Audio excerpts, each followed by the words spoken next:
guys, welcome to the F2C pod where we talk about women reproductive rights. We give you the full gist, we give you the tea, the Milo, the milk, the sugar, and everything. So I'm your host, Amechi Chiamaka, and with me, these are not new faces.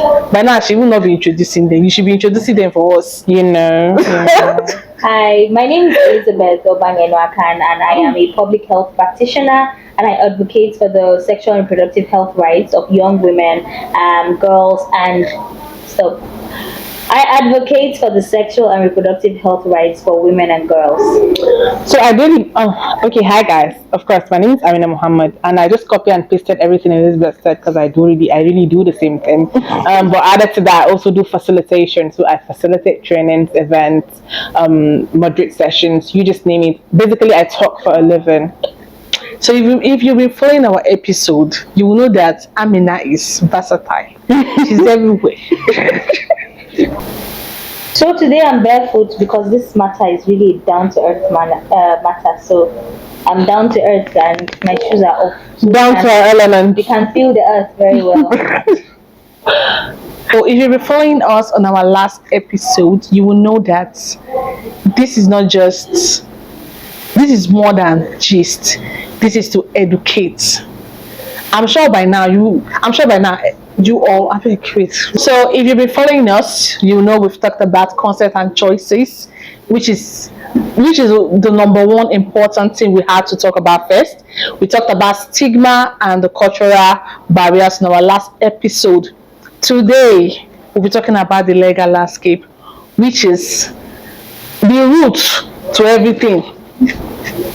And today we want to talk about the penal and the criminal code. So the criminal code states that abortion is only necessary to save the life of a mother. Do you hear me? And the penal code makes abortion illegal in all cases except if the life of the mother is in danger. Now, in both cases, the law is interpreted and enforced in different way. This is a very controversial topic. So we want our two beautiful guests to throw more light. Okay, so in Nigeria there are two codes that we rule by. There's a criminal code and there's a penal code.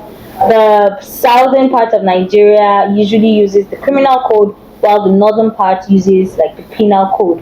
So recently, as it regards to safe termination of pregnancy, the Lagos state government last year in June or July suspended the guidelines. So Lagos state government took the liberty of writing out guidelines so that medical professionals can know, in this, because the law says in cases where there is risk to the mother's life.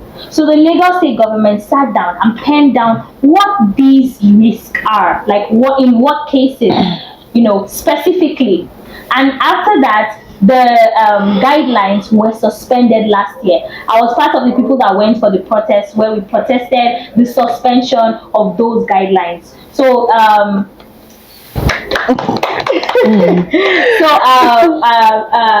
just this month, really, women's rights organizations have gone to talk about why these rights need to be, we need to bring back the discussion surrounding why the guidelines to safe termination of pregnancy was suspended in Lagos State.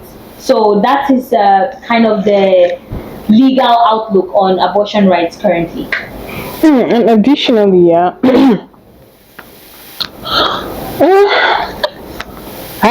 there's hunger in the land. Okay. Can I go on? Yes.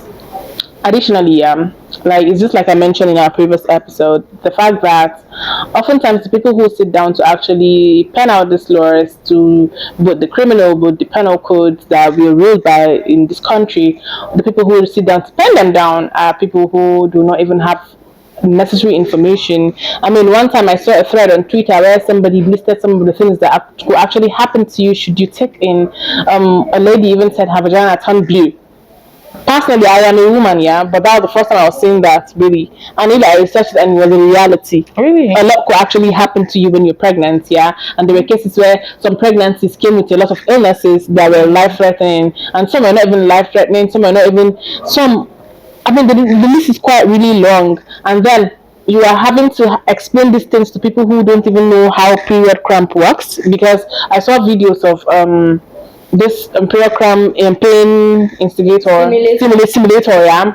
And they gave the guys were trying it one by one, and every time it got to like 50%, they were all like jittery and screaming. But the ladies, when they came on, it was 100%. They were like, my period is more painful than this, right? And you are having to come to explain why some of these things should be allowed to people who cannot even stand 50% of what you of what you stand 100% every month. Some people even menstruate twice a month, yeah. And you are having to come to explain yourself to these people. I mean, it's I don't want, I feel like it's abominable personally. It's not something that we should really smile at, but it's a reality, right? It's what we wake up to every day. We wake up every day and the penal code is still there, the criminal code is still there, nobody's revisiting them. And then we woke up one day and Lagos State has been like, okay, you know what, let's do the work of the Lord and let's start to do these things. And you're like, wow, that's a step towards the right direction. I mean, it's a start. Let's start from there. Then before we know, we bring safe abortion to the table and to be accessible and available to all. And we wake up again at the same sometime last year. Was it last year? Yeah. And the same Lagos that we're clapping for and wanted to even throw a small party for, they have called it back and they say they're Because it was called back because there was a protest by certain bodies saying that, which predominantly men, obviously, of course, saying that, oh, this is wrong, and that Sanwo-Olu is signing on murder. Meanwhile, these topics are concerned. I mean, the religiously upright people are always going to come out to come and talk about this. Definitely. And it's just like we mentioned in our previous episode, how it's that it is rooted in a lot of hypocrisy. Because in the same people, if people from their families actually take in, they do the radio silence and they do the adoption quietly. And I'm really very pissed about the fact that the things in this country are very hypocritical. Another good example in the north is that this particular set of body that are supposed to police. They are not the police per se, but they're supposed to be moral police. They're supposed to police people, make sure that guys are not holding hands with girls on the street, make sure that basically that's what they do. But in the news, I mean, it came out that their head was in a hotel with a married woman, right? And I'm shaking my head like, chief commandant moral police, it doesn't get immoral than this and what's going on. And unfortunately, that's the same torchlight that shines on these issues of safe termination of pregnancy. This same torchlight of hypocrisy is what actually shines through the system.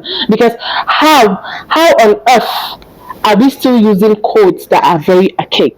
Yes, so the laws on abortion are actually laws that came from the 1800s, from the British colonizers. Right. So if you look at the wordings in the Nigerian law and you look at the wordings in a lot of other Nigerian countries, I checked for Nigeria and Uganda, it's literally the same thing. It's the same thing that is being said. Those were colonized by the same people. Yes, it was brought from those European laws. So you can imagine the Europeans have reversed those laws, but we are still there of the adverse effects. But we are still on those laws because more than 100 years later. A lot of things have happened in 100 years in Europe. Women can now vote. Women can now go to the hospital alone. Like, basically, women are now independent. They live as human beings, not as dependents of men. However, these laws that were put in place by archaic men from Europe are still in Nigeria, holding women in Nigeria. I mean, these were times where women in Europe could not even go out to work. I mean, if you read, I mean, like I always brag. Yes, like I always brag. I read a lot of books, right? Yes. And I've read books where historical romances where they are talking about how it was back in the days. Like, this were women that they couldn't even talk in public places. But look at God. Have you seen the number of women in cabinets these days in the some countries that actually colonize us and give us all of these laws that we are carrying to term with our full chest? I mean, it's abominable. You would think that when you say a child is independent of you, that child should be able to do some things by themselves without needing to come to you to come and say, "Oh, guide us." Oh, you don't necessarily, when you say somebody's independent, right? It means that you are not there to guide their every step anymore. You get to trust them that you've trained them and they're going to do the proper thing. When they're independent for what? How many years now? About sorry, It's more than 60. was it 60? Oh, 63. 63, Yeah. 63, yeah. And we are still on the same topic, right? We're still working with templates and leaflets from people who colonized us from the 1800s. Right? So recently I read a book, Jennifer's Resistance Women, and I saw some of the atrocities that were committed against women, and this dated back to during the Nazis. I think that was Early 1900s. early 1900s, right? It was the Zionists and Nazis and the way they were oppressing women. And when I was reading them, yeah, I could honestly still relate in 21st century. One of the protagonists, the book was about three women. Yeah, one of them, she was really sound. She was a college professor. She's well read, but she was working at a university and studying at the same time because she was that versed, she was that good, and she was doing very fine. Her students loved her. Then they changed the head of the department to another man, a very archaic, obsolete man. And when he came, he terminated her straight. That was the first thing he did. And he said there was no way in his department a lady would be lecturing. It does, like, he's not going to have it. To be honest, he terminated her abruptly, like straight up. And I personally have friends who could relate to similar stories.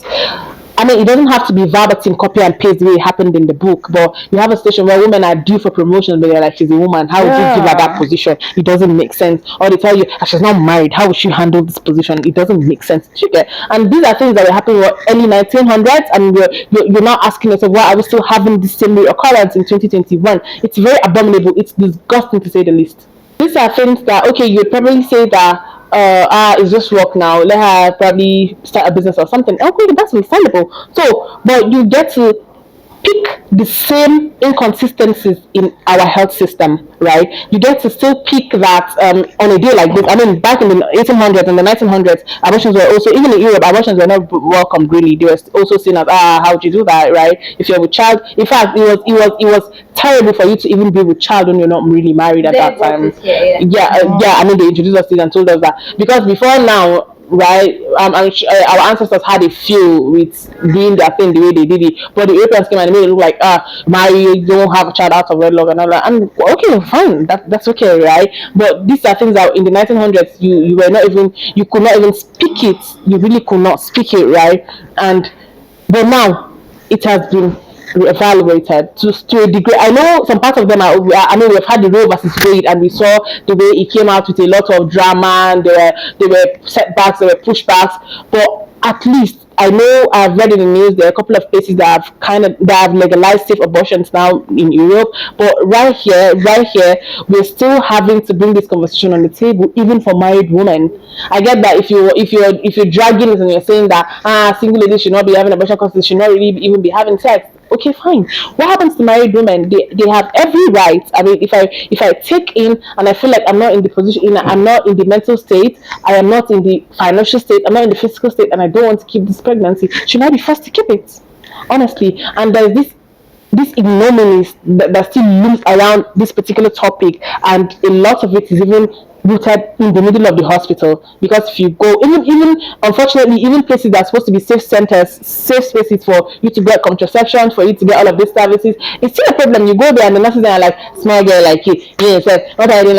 And it's really disgusting to say the least, because you are supposed to be caregivers, supposed to be care providers. You are not supposed to judge people. Sometimes you're even going there for a normal checkup, and exactly the symptoms you're telling them is similar to. Let me even tell you that if you just by yourself wake up just like that and say you want to go and do HIV test, I bet you, even if you're a virgin, they'll tell you that. What's the reason why you're doing HIV test? There is something. Yeah. But you are forgetting that there are 10,000 ways you can actually contact the virus. Yeah. It doesn't even have to even be through sex. In fact, there are people that I know a doctor. I recently saw a post where a doctor was lamenting the fact that he got infected with the virus and he didn't even know on time, because he wasn't having unprotected sex, so he was so sure it was not possible. So if he had been regular with his check, he would have got it, like detect it early, right? Since when it was HIV before he got to the AIDS, right? But he found out very, very, like when I mean late, I mean very, very late. It was terribly late for him, but at that time he found out he he was angry, he was sad because he wasn't even having sex, man. But there you have it, right? And these are even medical practitioners who should even understand the importance of frequently going for checkup. Then you, with your two short legs, and you start say, "Oh, okay, I want to do this. I want to live healthy." I mean, these are the same people that go to seminars and preach to you about how you should do regular checkups, and you still go there and they still judge you. Then, and these are things that you're just going for a test, man. It's not even positive yet. Calm down. Then just imagine to the same space you go with abortion talk in 21st century. I'm very certain The stigma is not bullet. some of the nurses there, if they can, they will slap you. To be very honest, it's very, very, very, very disgusting. Because if everywhere is unsafe for me and my bodily autonomy and my rights, the hospital where care is given should not be. Yeah. The hospital should be one center where I go to and I get care in every sense of it. Even if it's not a psychiatric hospital, yeah, as a medical practitioner, you should be able. I'm not saying I'm going to you for mental evaluation when you are probably an optician, but at least to a degree, you should be able to placate me in whatever it is I am going through. But we don't have it in our health system. How many years later? So, from the hospital talk about health professionals, I just want to also say that the Nigerian Medical Association. So, when we talk about access to safe abortion, it's usually a decision that the legislative arm of government has the decision to make. Yeah. However, you see that the Nigerian Medical Association has actually tried to push for safe abortion access for women. Yeah. That's in the whole timeline. When you talk about abortion rights in Nigeria, that's in the timeline. There was also a move by women in Nigeria, in the early 2000s. So there have been a whole lot of pushes from professional bodies, I think NPC also. So professional bodies, the people who went to school, who are certified and know what they're doing in terms of our health and our body, have said that women should have safe access to safe abortion services. So we see that it's not just something that we're advocating for without knowing the facts. The medical professionals themselves have also said that these things are right. I will also bring Benin Republic. So recently, Benin Republic legalized abortion. They have the most liberal laws on safe abortion in Africa, and it was led by a gynecologist who was also their vice president. So she led it along with two other legislators. Thank you. Two other legislators, and then the bill was passed. That's because these people know the effect that it has on women, and that is not the end. After the legislation has been passed, what is happening in Benin Republic now is that there is need for dissemination of information to the rural areas to tell women that, oh, you can now go for abortion services. There's also need to speak about stigma, like, oh, this is not something you should have stigma for. You go to the hospital and you should get care. So even as we talk about legalizing abortion services, there are also a lot of other things aside the laws that are standing by us. But first of all, we need these laws to be out for us to be able to advocate, for us to be able to spread the right information, accurate information to women and girls so that they can make proper, informed decisions about their sexual and reproductive health rights. So that is basically when people say, I want abortion to be legalized, what they're saying is that I want women to have proper access to healthcare services, because safe abortion is a healthcare service. It's an essential healthcare service. So that's what we are saying, and we're not saying that everybody should go and have abortions. We are saying that if a woman should need these services, she should be able to access it safely and without risk to her life. That's what we are saying. So that's really the whole thing where we say, oh, these laws should not be there. It's that we are saying that the restrictive laws should not be there because the lives of women and girls is very important. A lot of people say that if men were dying from abortion services, from unsafe abortion, thank you very much. If men were dying from unsafe abortion services, abortions we would have access to abortion everywhere. Yeah. It would be legalized from north, south, east, west, and center. and in the levitative part of our atmosphere, Oh it God. would be legalized. Including the biosphere. Yes, yes. So what we are saying is that show that you have value for us as women in the society. So at the end of the day, when we talk about decriminalization of abortion, we are saying remove the criminal element and let women have access to life-saving, life-changing, essential healthcare services. That's what we are saying. And that's on period. Thank you. Yeah, thank you very much. When we're talking about these choices to right, we should not forget that we have the marginalized group. We have those that are on low income, those that are in situation where their last option they are being raped, Areas. rural area, and at that moment they cannot afford to say, oh, because there are so many, there's a law that is stopping them from having abortion, safe abortion. They will not have to keep the child, The pregnancy. the pregnant. For a lot of the argument when you say that abortion should be legalized is that you're giving people a free will and you're saying go ahead, have abortions, and so the rate of abortion would increase. But statistics have shown that in many societies where abortion has been decriminalized, there is reduced abortion because by virtue of it being a service, abortion services are well rounded. Like I said, they provide, we provide, the health professionals would provide, no, stop. Abortion care providers would provide pre-abortion care counseling, abortion itself, and post-abortion care counseling. Now, in the middle of all this, women are spoken to about, their choices, contraceptive choices, also their rights, and what exactly led to it. Also, counseling. So a lot of women live there feeling wholesome and more knowledgeable even about the process of conception, the process of even birth or anything else. So when you're having proper abortion care services, you're also getting information, you're also getting knowledge. So that's what it does for a woman. So when you have this knowledge, it's less likely, for example, that after you have had knowledge and you have been given choices, or you can actually take contraceptive services if you wish, that women would go home without knowledge. So for a lot of people, they do not, yeah, a lot of information really. Some women who have had abortion services feel that they're infertile, or they would not be able to get pregnant anytime soon, which is a lie. You are able to get pregnant, in fact, I think 2 days after, or basically within that same month. But that's dependent if you do it the safe way. Oftentimes, these consequences that people would like to talk about are as the result of unsafe abortion. Honestly, if you go to a quack and they mess up your uterus, there's a chance that they will scatter something, they will remove something they're not supposed to remove, and that is where you have issues of infertility. Yeah. Because truly, there are people who have not, and that's some of the consequences of having all of these restrictive laws that now make people to go and do things hidden and do things inappropriately. Because there are people really who have had to, after an unsafe procedure, they were, I know somebody who had to now officially take off her womb because it was bad. It was damaged, right? And that was that. But when that person goes out now, they are going to say, oh, she had an abortion and became infertile. Nobody is now going to give the full detail and say, oh, she had an unsafe procedure, Yeah. and that was what it bettered.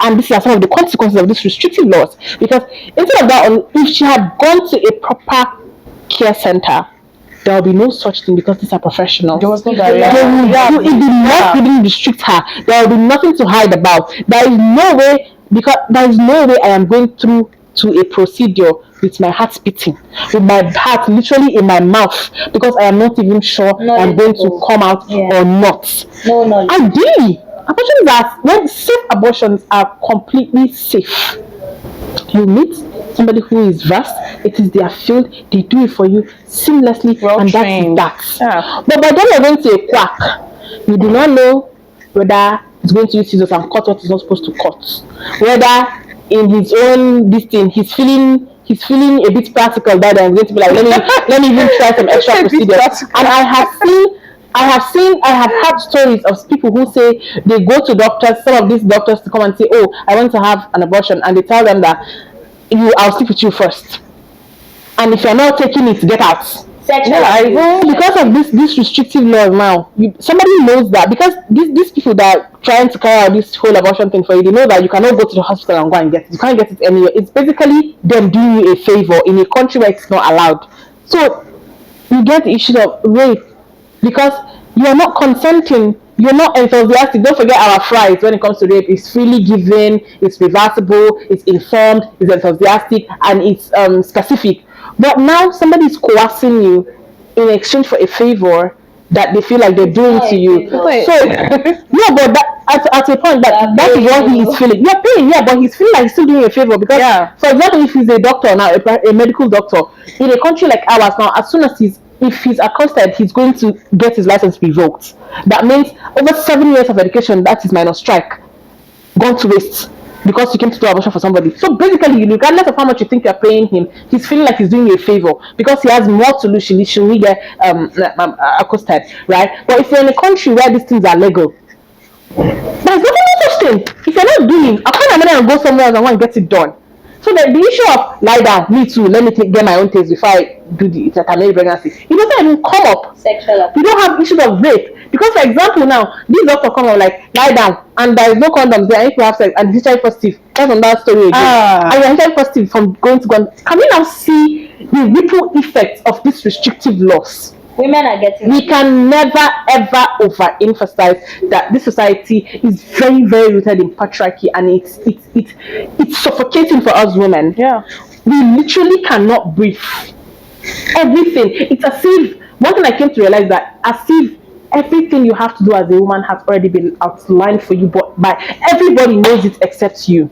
So you basically, there's a writing on the wall for you to follow. Okay, when you are aged this thing to this thing, this is what you must do and you must stick to it. When you are at this age to this age, Making women everything. And it's so sad because I know we're not really talking about culture here, but I feel like a lot of it, our culture has contributed immensely, and it hurts my feelings to a point that I feel like I want to cry. For example, a good example, like I tell you, in my religion, women are supposed to be treated as like queens. Like the way I'm a Muslim, yeah, the way Islam designs it, it designs it in such a way that you should not even be able to shout at a woman. Like, if you read the scriptures and you understand them and you're just smiling because what is this luxury? What is this royalty you feel like in the book? But when you now come to your reality and you face the people in your life, but what is this? And it's so hypocritical because this is the same society that paints it as if they are the most religious people on earth. And these are the religious doctrines, these are injunctions, these are laws for you to actually follow. But you have people hitting their wives in this same very religious society that we live in. When straight up, you should not as little as even shout at her as a wife. You have people feeling entitled to the fact that their wives have to cook. If they even cook and it's not sweet, it's another drama. In the same breath, in the same society that we live in, the religion has come to say that your wife is not supposed to cook for you unless she wants to. But a lot of men don't even know this. The religion said, it's not a necessity. If you don't want to, you don't have to, and your husband has to feed you. It's one of the reasons, like, it's one of the things that actually makes up the marriage. He should be able to feed you. How he's going to do it, he wants to collect manna from heaven.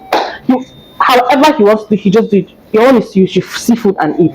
So if you now decide to say that I want to wake up and cook for you, essentially we can see that these laws are doing much harm rather than good to women in our society. Women are being exposed to more abuse, sexual abuse that they cannot actually report due to the decriminalization, of these things. We also have women being exposed to complications, and women are dying of preventable causes. What this means is that something that's not supposed to kill a woman will kill her because of stigma and because of criminalization of services, health services that are essential. How do you criminalize a health service? It's a questionable thing, and it really does not speak well of us as Nigerians. So I am just saying right now that legislators, we put you there to fight for us, not to kill us. We want you to be able to stand for us, to make our choices. It is not okay that you make rules for a society that is so multicultural and multi-religious based on your own religion. If a person is so religious and so in tune to their religion, then they will never go close to what is not in line. In fact, oftentimes it's about religion. No, that's more of belief than personal religion. If you're so in tune to it, you will not go close to it. There are so many health services that exist in the hospital that a lot of people will live their life and will never request for those services because they do not need it, or they do not want it, or they cannot afford it. So the point is that these people are being given choices on whether they want these services or not. And that is what we want also as women. We want to be able to choose what services we want and what services we do not. We do not want to be restricted from certain services, or for some services to be criminalized. So that's really what all I will have to say on the matter. The Nigerian Medical Association have spoken on this. The Nigeria, is it national population? Please check this one to be sure. NPC, National Population And the Council. NPC. The NPC have spoken on this. These are professional bodies. They know what they are doing with academics in these bodies. Years of experience, knowledge, they have spoken. And the legislators have refused to hear. It is not okay. It is not okay by any means. Like, choice is the that's the root of it, right? You could have 10,001 services available, but if you cannot choose it, I mean, it's useless to you. If you don't get to say, oh, I want to choose this thing and I want to do it, it's completely useless to you. That's choice why- is the root of it. Choice is the basic. Choice is at the core of SRHR. Okay, so we've heard from them that this barrier has caused more harm and no good. I'm not even saying more good than harm, I'm saying no good at all. So one thing I want to put out there is that it is pro-choice, not pro-abortion. It's about choice. Yeah. We are not saying, we are saying women should have the final say when it comes to their body. Yeah, body autonomy. As advocates, we are saying pro-choice, not pro-abortionist. And that's on period. And another thing is, when you talk about reproductive rights, when you talk about sexual reproductive rights, and you take out one thing, it's just like having 1,000 naira and you take out 10 naira. It's no longer 1,000 naira.